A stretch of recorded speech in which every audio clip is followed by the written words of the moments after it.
Yakisoba is Japanese fast food that came from China, sorta.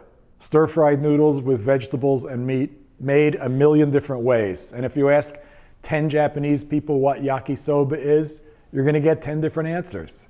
Here's the 11th answer, mine.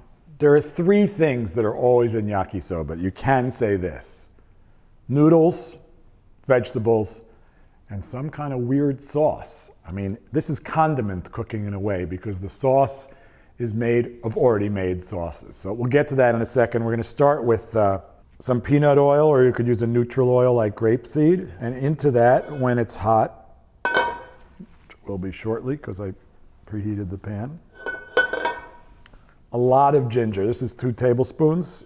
Could use more. And some pork. Shoulder, julienne, or cut into thin slices, or chopped. You want to spread this out in the pan so it browns as quickly as it can and doesn't steam.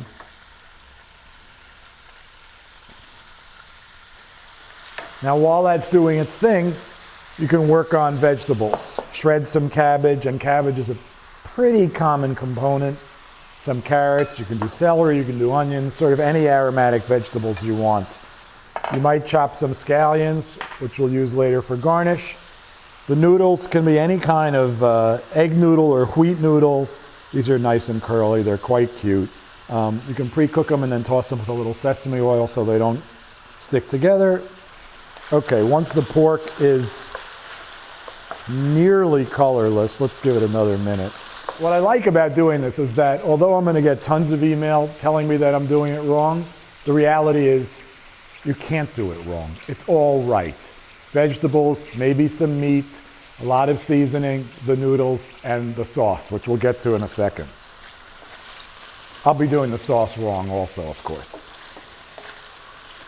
Okay, so I think we did a little too much cabbage here, but let's see. Say 4 cups of cabbage. And a couple of carrots. And if you need some water, if it starts sticking at this point, add a little water. In fact, you can add a little water anytime you're stir frying to speed things up a bit. Just a tablespoon or 2. All right, we're gonna let that cook, and we get to the mysterious yakisoba sauce. You can see just about every bottled ingredient there is in yakisoba sauce, including applesauce. This is what I've settled on, and all I can say is it tastes good and it has some authenticity about it. So, 2 tablespoons of the highest possible quality ketchup, 4 tablespoons of real soy sauce.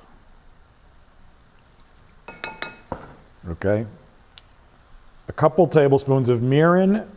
Again, if you can find natural mirin, which is mostly sake and not mostly corn syrup, so much the better. 4 tablespoons of that. The reason I wanted to do this story is because I had yakisoba that had so much Worcestershire sauce in it. It was really a dominant flavor, and I really loved it.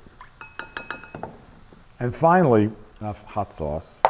Sriracha would be good here too, to give the thing some kick. Now, having given you the precise measurements, I will say at this point you taste it and it should be sweet, it should be salty, it should be a little spicy. In go the noodles and start tossing. At some point when you feel you've made some progress in integrating these things,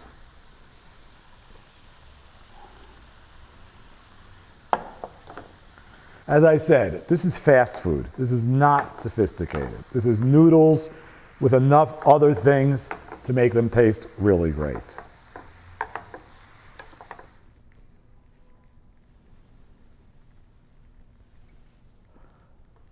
Yeehaw! A little chopped scallion. And some pickled ginger is really nice here too if you have it.